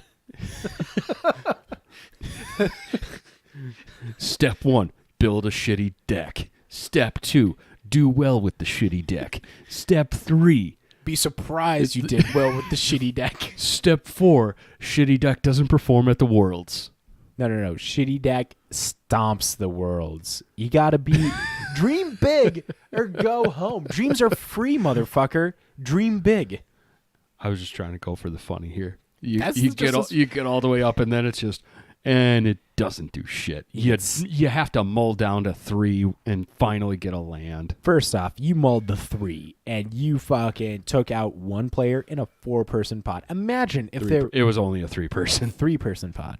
Needless to say, imagine if there wasn't that 3rd person. You could have won. You could have slapped their cheeks legitimately. You can mull down to 3. I don't want to do that all the time, but I'm glad to see that deck could. All right, so then for the region championship qualifiers, they are largely held at WPN store level, organized by a regional tournament organizer, and the teams set local qualifying guidelines and work with WPNs to schedule the qualifiers and provide program information on their websites. So for the U.S., we have DreamHack. For our European listeners, the link is for Legacy. Quick funny little note. I made a bit of a misunderstanding when I first saw that. Yep. When I first saw it, I thought they were talking about like there's going to be a bunch of Legacy formats happening in Europe. No, but these are just the websites that are hosting stuff. Yeah, they're the region, the stores, and this is Legacy store in Europe. Yep. So don't forget about Canada. Oh, we do have Canada. Yeah. We do have Canadians now. Face-to-face games. There we go. Proud sponsors of Commander Cookout Podcast. Hashtag not sponsored. So just in case you are not within the region that we've had conversations with, they do have links for places like Australia, New Zealand, China, Japan, and Korea, and all the various other locations we have not talked about. So make sure to go on to the article, bookmark your page so that way you have the hub for information on qualifying and the final events for all of those regions.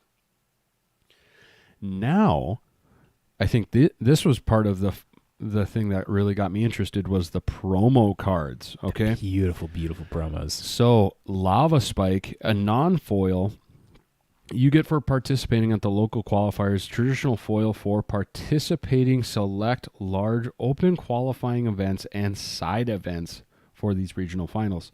Now, the next one, God, I hope I get the chance to get one. Oh, it's so fucking Nick, though, Shrine to Nick's, non-foil for top finishers at local qualifying events, traditional foil for players who earn invitations to the regional championships, and this new art looks hella fucking sweet. Emphasize that a little more. I think our listeners that can't visually see this right now let me understand the brevity of how cool this art is. Allow me to rewind. This art is motherfucking hella sweet. Better. Thank you. All right. Like, seriously, when like the original art, I really do like the original art, but this one, it just, words cannot describe how beautiful this truly looks. So honestly, go to the link, look at the card and just revel in the beauty. Are you part of the MTG art marketplace on Facebook where they do a bunch of the selling and stuff of like the full art pieces? No, but I feel like I should. This art piece is on for sale, and you can like look at the HD visual of it, picture of it, like in close up, and it has a lot of the gods in the background in the constellations and stuff. Ooh. Where you can like see them. So you got to like really really look at the card. You can see Nalia, Nylea, Heliod, and I'm pretty sure Crewfix? Yeah, Crewfix too. Crewfix is in there, and a bunch of others. Like there's like hints at all the gods in this art. I didn't even fucking look at that. Yeah, looking at like just cursory looking at the art itself makes it look beautiful. But when you look more into it, it's like it's even more beautiful than you fucking think. It's so good. Oh my God, that's awesome. Yeah, anyway, so another promo card, and this is for the regional championships.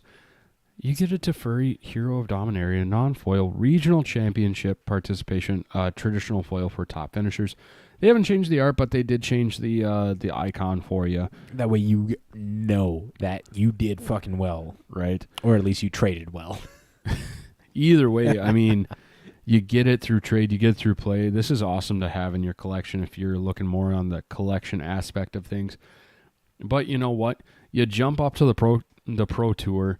It's back 3 times a year. Qualifiers from the regional championships will gather to compete for their share at $500,000 in prizes and invites to the World Championships to claim their right to play among the best in the world, perform well at a high regional championship, and you earn your spot to be the best in the world. Seriously, I can't get over how excited I am that this avenue of coming back and being able to do well at something I love. It is straightforward, less confusing than the gauntlets at Rivals and MPL for just like this encompasses the fact that some schmuck with microphones can come in and like get to Pro Tour level plays. Like before, it's like all these arena satellites that you had to fucking go through, all these other fucking shit that you had to try and fucking go through. It's a streamline to pros and worlds for this, and we don't know full details on like how much Huey William Jensen, CFB Pro, when he got moved over to I can't remember his title, Play Design Headmaster. That's not his official. That I know that's not the title, but he's like really high up there and helped restructure what the competitive play and stuff is. But I figure he definitely had to have had some sort of like heavy hand, like, yo, no, as an ex-professional player, I guarantee this is what fucking people want. And Huey, you are a badass for fucking doing this. I know he's not going to listen, but Huey, motherfucking badass. You know what? Maybe he will. Maybe Huey, maybe we don't give ourselves enough credit at some of the higher ups at Wizards and the content creating community and pro players. Maybe we don't give ourselves enough credit at who could be listening. Huey, if you're listening to us, fucking say something. First off, you're going to blow my mind. Definitely, I would say Huey's like my top favorite pro player out there. And then like Reed Duke, second place. Huey. Watching Huey play is always good. But yeah, as Matt said, there's not an abundance of information that's coming on yet. There is a little bit of information on the digital path, but they wanted to emphasize a lot that tabletop stuff is coming back. So there are going to be events on both platforms of Arena and MTGO. And then there's, the paper added to it, the qualifier weekends, the showcase events that will continue for the World Championships directly. And Arena will actually include some new ways to qualify for the qualifier weekends besides ladder play. So make sure to double check the article, follow us along because we'll definitely be talking about this as it becomes up. But yeah, Matt, what you doing? So they're being extremely generous with this first season of World Tour. They're giving more chances for people to like get into there. One of the newest tools that they're using is a system called AMPS, which is accumulated match points.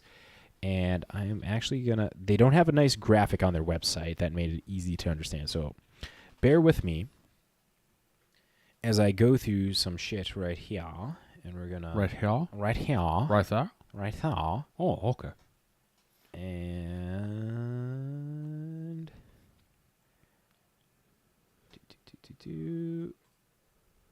nope, not that graphic. There we go. No, not that graphic either. Oh my god. The struggle of trying to find the graphic on AMPS because I was unprepared. I do this all the time. Unprepared for some certain shit. Let's see. Okay. World Championships. 32nd. Okay, so it has to be up here. Is where they have the graphic on AMPS. Because there's like a way to like get in. For each 3 of the World Series, it has to be this. It has to be this graphic then. Play second half, top 22. The event will have. Okay. So World Championships, there will be 128, and it can flex depending on how many people like officially qualify for this very giving first season. But it's definitely expected to have 128 in the World Championships. And like, so when I'm talking about these AMP points, there are these like match points. Oh. There we go. Okay, so adjusted match points is what they're called. So the adjusted match points are the total match points at a pro tour,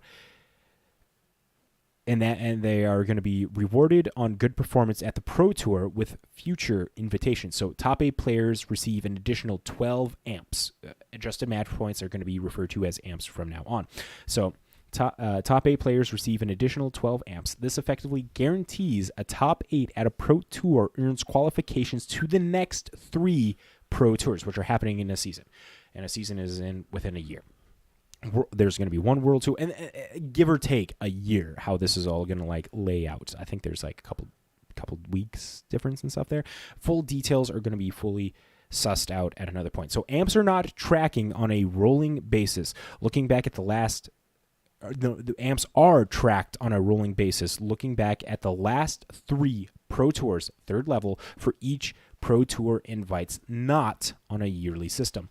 Players who have a total of 39 or more AMPs from the previous 3 Pro Tours qualify for the next Pro Tour. So we give a couple of examples here. Pro Tour 1, you go 9 and 7, that will give you 18 AMPs, adjusted match points. Pro Tour 2, you go 10 and 6 and get 21 AMPs. So total, that would be 39. So in Pro Tour 3, you go 3 and 3, drop, gives you 0. You have a total of 39 AMPs, and that qualifies you to the next Pro Tour. Watching the video, I've watched this video like 3 times of Huey talking with Blake Rasmussen on this to try and like help understand this as best as I could. So you got that in match points. Like, you do well in these Pro Tours, so you do qualifiers, and then you go regional champs, Pro Tour Worlds. Like, that's the order, 4 steps. And in the Pro Tours is where these adjusted match points matter.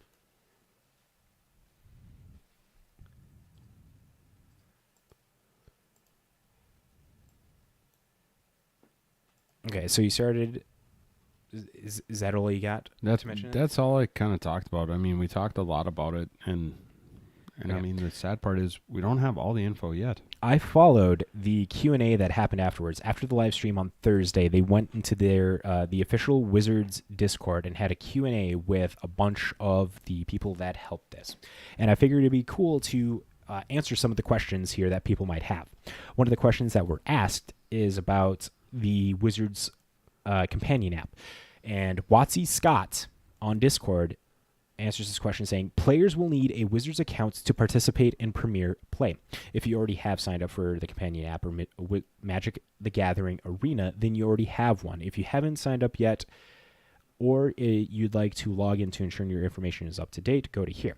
So then it was asked by a user named Tim, will we be able to track points, etc. on the app, or will there be some place on the website to do that? And then Watsy Scott says, if you're referring to the adjusted match points, they will be tracked on magic.gg. And then Thrun PE asks, can we view our tournament results like old Planeswalker points web? And then Scott replies back saying, whatever you can see about your play history in the companion app is what is available, which pretty much means nothing. You can't see like your history very well in the companion app. I'm going to pull it up and just look. Yeah, there's no way to like look at your previous records and stuff. I double checked, unless there's going to be like some updates, or I'm just not using the app correctly. Well, so while you're looking that up, another question was asked by a player that was answered by Watsy Mike. That Watsy Mike says, talking about like the Nykthos promos and stuff like this. Specifically the Aether Vial that was supposed to be coming out in 2020. So Watsy Mike says, quote, for the first qualifying round, yes, Nykthos Shrine to Nyx is the only promo card featuring new art. However, players can totally expect to see never-before-seen artwork for Premier Play promos in upcoming qualifying rounds. We have not forgotten about Aether Vial, which, again, like I mentioned, was supposed to be the promo art for the 2020 World Series that went on before everything got shut down due to COVID and shit like that. And we have not forgotten about Aether Vial, and I'm sure we will find a home for it eventually. Lily Godzilla asks, are those Aether Vial promos the original ones that were made for 2020, or will they be new printings with the art? Watsy Mike replies saying that this is a promo that was asked about. Yes, the promo never made its way through our production process, so when we eventually find a home for it, it will be updated to reflect the event it supports. Because I know a lot of people were excited about having the new art of Aether Vial. Yep.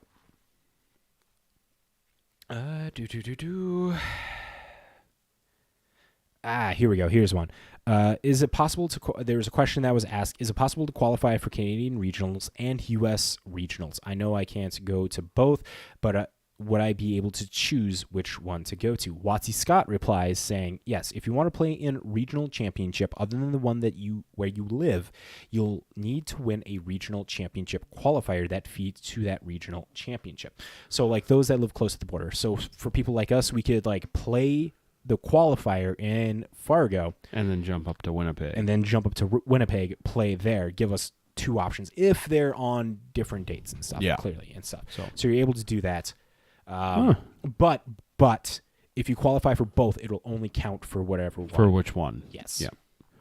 But then if you would qualify for both, you would get to pick which one you go to, right?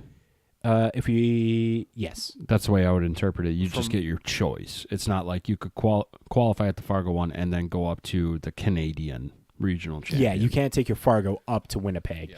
But you could bring, and this is again saying like no dates have been given. Like there's not going to be, we don't know if there's going to be one in Fargo or if there's going to be one in Winnipeg, but just to like give understanding examples. Yep. Because for those of us in Fargo, Winnipeg is what, 3.5 hours away, roughly? Somewhere in that park. And then, those that maybe we have up in Grand Forks, that's even shorter time, that's 2.5. But yeah, And then for those who maybe are down in the Canadian or up in the Canadian area and maybe want to travel down, there you go too.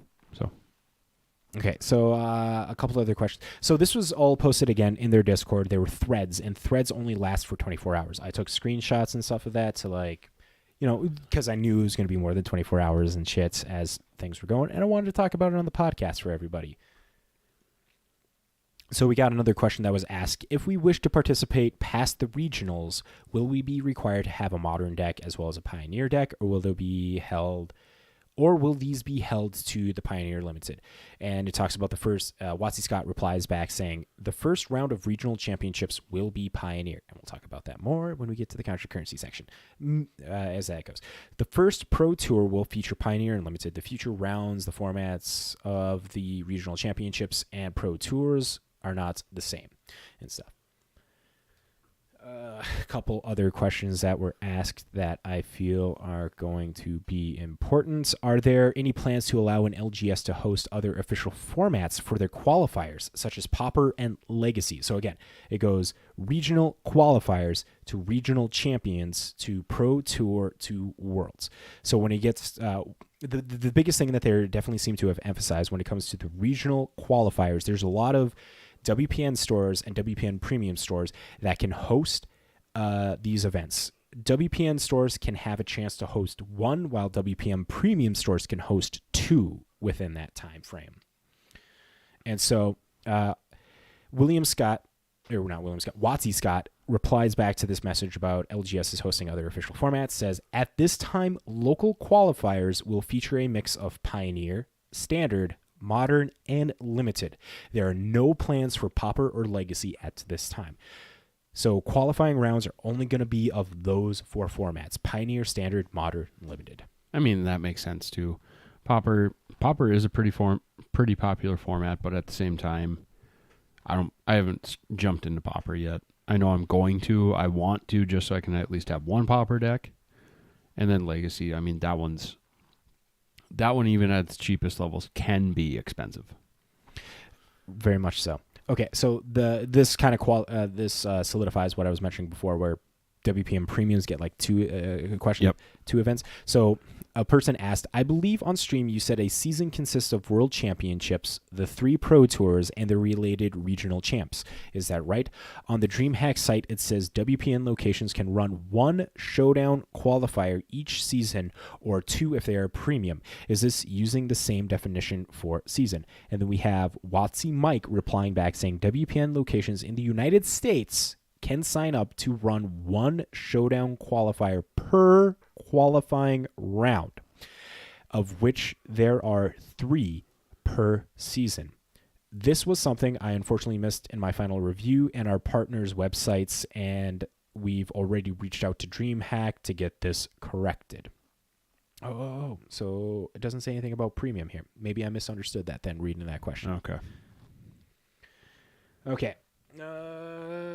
Is it correct the season covers the time of year? Okay, so talking about seasons now, somebody asked, is it correct that a season covers roughly a year of time? Watsy Mike replies back saying, roughly is correct. The season itself will typically be a year in length, and 3 qualifying rounds will take place during those seasons. And then he goes on to elaborate saying the qualifying rounds won't add up to be exactly 1 year in time. There may be a little downtime for qualifiers during each season to allow for things like tweaks to the overall system. One of the biggest things that was not like fully clear is when it comes to the European, Middle East, and Eastern Asia regions are all grouped into one. So it's like one huge area for one region and stuff. And somebody asked, what was the reason behind only one regional championship for EMA, which is European, Middle East, Asia region? Is it order of magnitude larger than any other region? Is there a chance of it being split if there's not enough demand? And I figure that this is important. We have some European listeners and stuff that would matter for this. So Watsy Scott replies back saying that you should direct that feedback to the EMA organizer. And the EMA organizer pass the buck is the Legacy group, is the Legacy store and stuff that we were talking about earlier and stuff. And people were not happy with that answer but at in the same, Q&A. Yeah. I don't know. And that's kind of like the screenshots that I figured were important enough to talk about on the episode there. Was there anything that we missed in this whole Pro Tour I coming think we back? kind of covered most of or all the information that we have. So Yes. Join the Discord. I'll post those screenshots in the Discord group, and also highly recommend watching the stream that Blake did with Huey. It was very well done, and it helps like audibly hear all of what's kind of going down. And you want to go into more detail, please check out the article and stuff from there. A lot of the information hasn't been given out, like dates and stuff. Those will be coming out at a later time. And that's because, it's like this is the laydown of the plan. Details are coming more. And to this, I say, fuck everybody that said that WotC does not care about competitive play. They did. You just had to be motherfucking patient. Go back and listen to our episode whenever that shit was going down like 4 or 6 months ago and shit like that. I'm like, be patient. It's coming. Everybody, fucking millennials. I'm a millennial, but I know fucking people in my generation, they are very antsy at getting shit now. It's like, just be fucking patient. how you doing over there, buddy? I'm doing well. How are you Okay, doing? good. I'm doing good. I'm just making sure you got a little hot and heavy there at the end. Did. Fucking Christ. People not being patient actually just kind of like grinds my gears a little more than I think it should. All right, should we jump into some conjured currency talk? Let's do that. All right. So, now to the conjured currency section where we cover finances of notable cards and their price trends. The main resource that we use for this is the amazing MTGstocks.com, who comes out with a weekly winners article that goes over 3 to 5 cards of note that are moving up in price and 3 to 5 cards that are moving down in price. Weekly winners article comes out on Friday, and we record on Sunday today. So if there's any price differences between then and now, we will let you know. So, with that, let's jump into the weekly winners. So I kind of gave a little bit of a tease about this earlier in the Salt Report. You did. First card, Fable of the Mirror Breaker. 2 and a red for a enchantment saga that reads, create a 2/2 Goblin Shaman creature token with, whenever this creature attacks, create a treasure token. Chapter 2, you may discard up to 2 cards. If you do, draw that many cards. And then it has Chapter 3, which you exile this saga, return it to the battlefield, transformed under its owner's control, and it becomes Reflection of Kiki Jiki, which is an enchantment creature Goblin Shaman that has an ability of, it's a 2/2, that has an ability of pay 1, tap, create a token that's a copy of another target non-legendary creature you control, except it has haste, sacrifice it at the beginning of the next end step. This card has jumped up 300% as of Friday and was at $3 or $5.65 today. As of Sunday, market price is around $5.75, average price of around $5.14. You got foils going for $5.79, European average 90 cents. Now, this is moving up in price because this is a pretty solid card. It's a good throwback to being what Kiki Jiki Mirror Breaker does, which does the same thing, but you don't have to pay a mana into it when you tap it. So there's like a bunch of like untapped shenanigans, and you just infinitely do a bunch of stuff. Now you got to have a mana each time you tap it. But for 3 mana, it covers saying that you get a 2/2 creature that makes treasure tokens when it attacks. You cycle cards, and you can get another 2/2 when this thing flips over. At the worst, you get that goblin token, a copy of that goblin token on the backside at the worst when it comes inside. So this card has been mentioned more and more by pro players and content creators and sees a bunch of play of standard in Rakdos Control and Modern and Pioneer. And because of the Pioneer Pro Tour getting mentioned, this is now getting looked at as a Pioneer level card. So they have a deck list here of a Rakdos standard deck that has... What? It doesn't have any in here. Yeah, it does. It's under other. Oh, it's under other. I hate when they do that. A full play set of Fable of the Mirror Breaker under other and stuff. But full list of that, and the standard deck has apparently been doing good.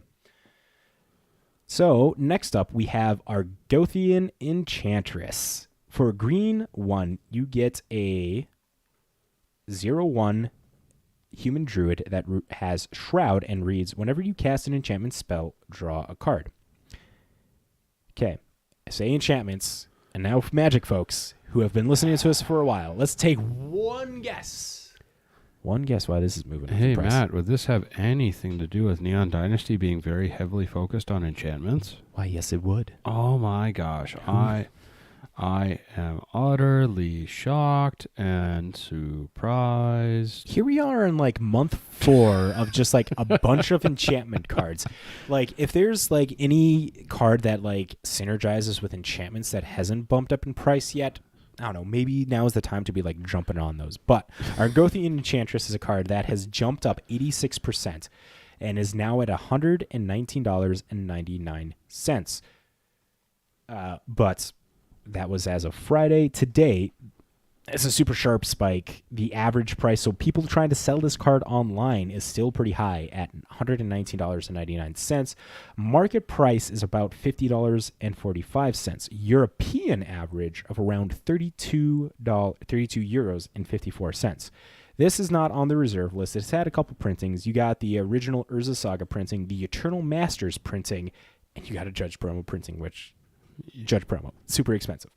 But the Eternal Masters printing is the cheaper one of them all, with a market price of around $49.86. This one not getting sold as high as the Urza Saga by sellers because the average price is $72. And like we mentioned, this is moving up because of like all the like I don't know how much more you want us to go into this fact that Enchantress decks, Commander, Legacy, Standard, They're doing hella not good Standard. right now. Yeah, so Commander and Legacy is pretty much where Enchantress goes into because it's only legal in those two formats. But Exactly. But you know what? Like you could tell by my complete or shocked tone of voice. Make sure that you're getting your stuff for your Enchantress decks because, you know, whether or not it's a playstyle you thoroughly enjoy, it's one that's doing well right now, and it's getting a lot of love right now, too. So, hey, what's that number 3? Number 3, we have Second Chance.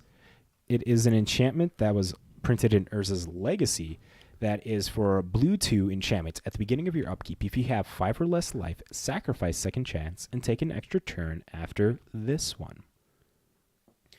Second Chance has jumped up 224% as of Friday and was at $29.99. As of today on Sunday, you have a market price of around $23. The average price still pushing that $29.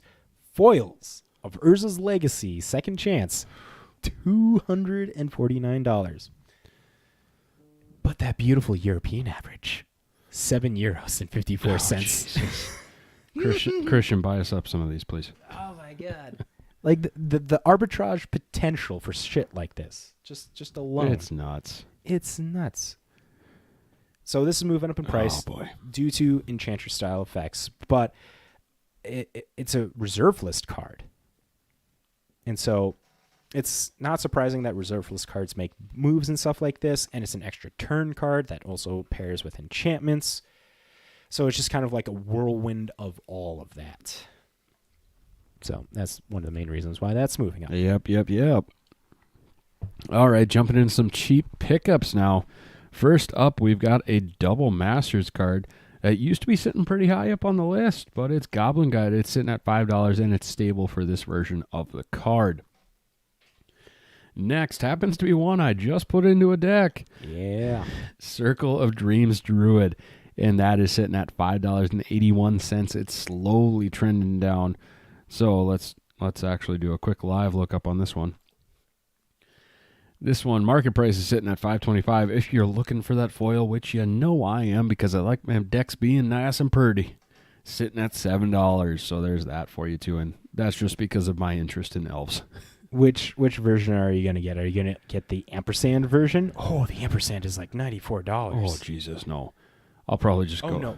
There's no, it's 133 because I guess it only comes in foil. European average of 94 euros. Yeah, no thanks. I'll probably just go with the straight up or the extended version. But then This last one on the cheap pickups broke my heart a little bit. It is Send Triplets out of the Double Masters. It is sitting at $4.27, and it's stable. For those of you who don't know, Send Triplets was my very first Commander deck. In fact, it predates Commander itself back to the EDH days. Ooh. So I have had this deck, and it's gone through some modifications and upgrades. It used to just be a, hey, I've got Esper artifacts, to I've got Esper artifacts that also happen to be Sphinxes. And now it's a, hey, that looks awesome. I'll have that. It does. Type of deck. I'd like to stop that from happening. You stopped it quick one day. I did. Oh, but Matt, should we do our quick sniper spiel, or should we jump into these conversations on some Pioneer pricing before we jump into our sniper spiel? Let's jump into the Pioneer prices. But Fuck before yeah. we do that, I'm going to make a quick cut here. I got to go to the bathroom. All right, cool. Ready? Oh, yeah.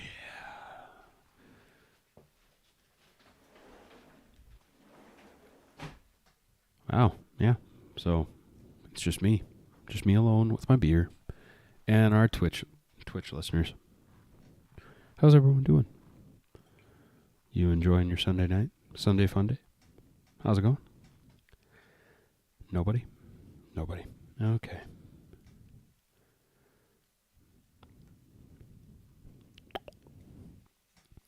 Maybe this will be a point I just sit and talk to myself, and then Matt has to listen to this recording. Who knows? Who knows what shall happen? I could talk about how delicious this beer is. I could talk about how some of Matt's decks suck. Nah, I probably won't. Matt makes some pretty good decks. They really piss off Danny. It's really fun. I heard the Morbius movie was kind of shit, though. That's all I've been hearing online. It's shit. Not very good. Kind of makes me disappointed. I was excited for that one. I don't know what to talk about. I'm here alone. I normally at least have Danny here to talk to, or we shit talk Matt while he's out of the room. But now it feels like if I would do that, that's just mean.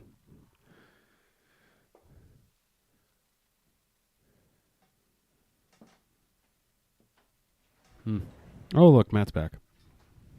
Have fun editing that piece. That does not give me any confidence. No, it's just not as much fun when I don't have Danny here and we're just doing shit-talking Matt banter. It was just me sitting here alone, pouring my beer, talking about how I heard the Morbius movie was shit. I don't even know what that one is. Morbius, the living vampire. Marvel property. Oh. Deals with Spider-Man, but it's a Sony movie. Wait, is that the guy that has like suction things on his hands in the cartoons? Yeah. Okay. Jared Leto plays him in the movie. What? Okay. Yeah. Yeah, okay. Yep. The more you know. So you ready to talk about some of these Pioneer prices? Oh, baby, I'm so ready. Okay, so it was mentioned that the Pro Tour event is going to be Pioneer and Limited. And that puts a huge spotlight on Pioneer cards. And because of that, we are seeing price increases up the wazoo of some prominent cards. And we're only going to cover a couple here. So to start it off with, we got the Pathway lands moving up in price. All of them are jumping up like 5, 10, 20%. These are all the ones that came out in Zendikar and Keldheim, whether it be the Selesnya one that's like it's white on the front, green on the back. Or is it green on the front and white on the back? Either fucking way. I don't know. Whichever way it is the Pathway lands. Those are all moving up significantly because Pioneer players want to have a good land base, and that's like one of the things that comes with the Pioneer format. One of the biggest things in the beginning of Pioneer is like, oh, the mana base kind of sucks, but it is getting better and stuff.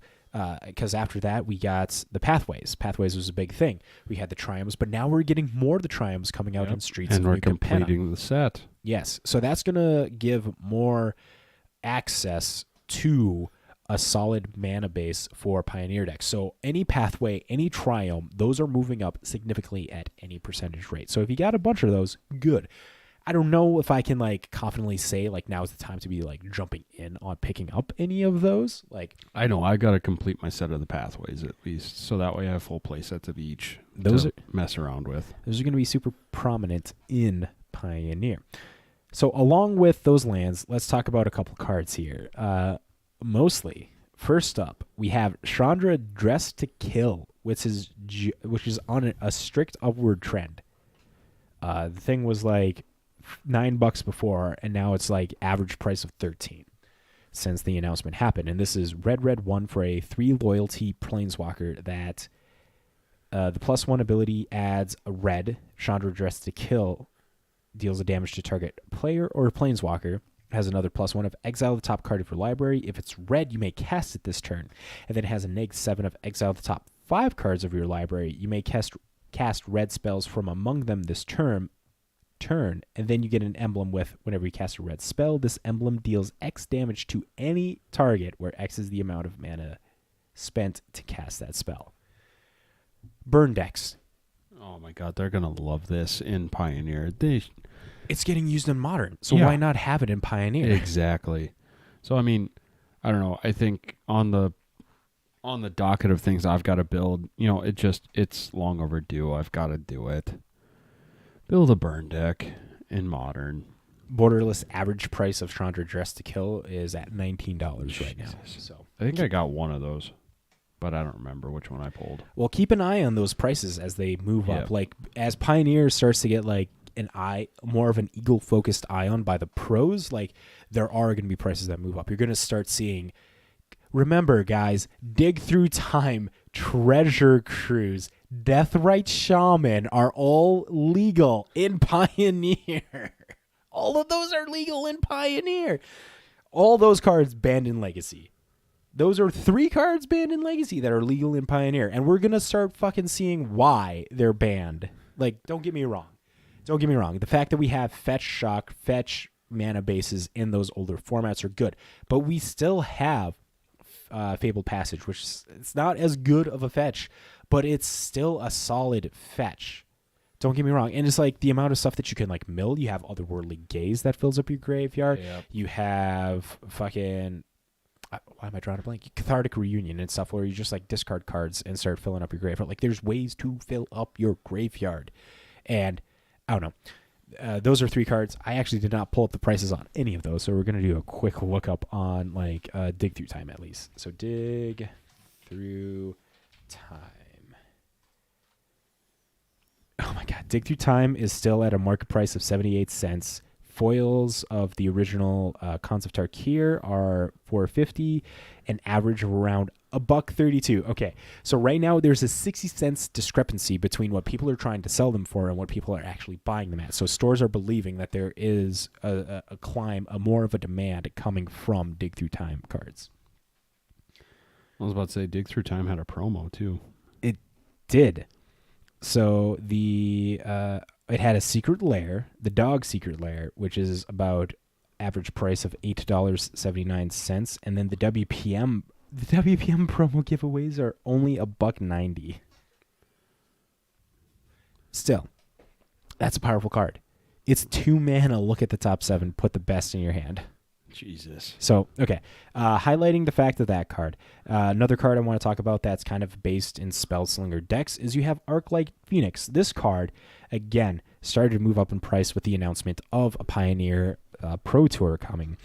The market price of Arclight Phoenix is around $7.70 with an average price of around $11.69. So that's a $4 difference between what people are buying and what people are trying to sell them at. And this is one that's going to be climbing up.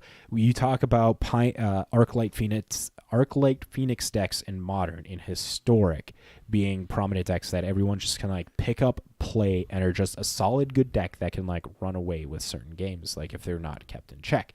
And in Pioneer, it's one of those formats where that can actually happen very easily. Move it up in price. Foils of Arclight Phoenix, $23.99. European average of Arclight Phoenix, €6.65.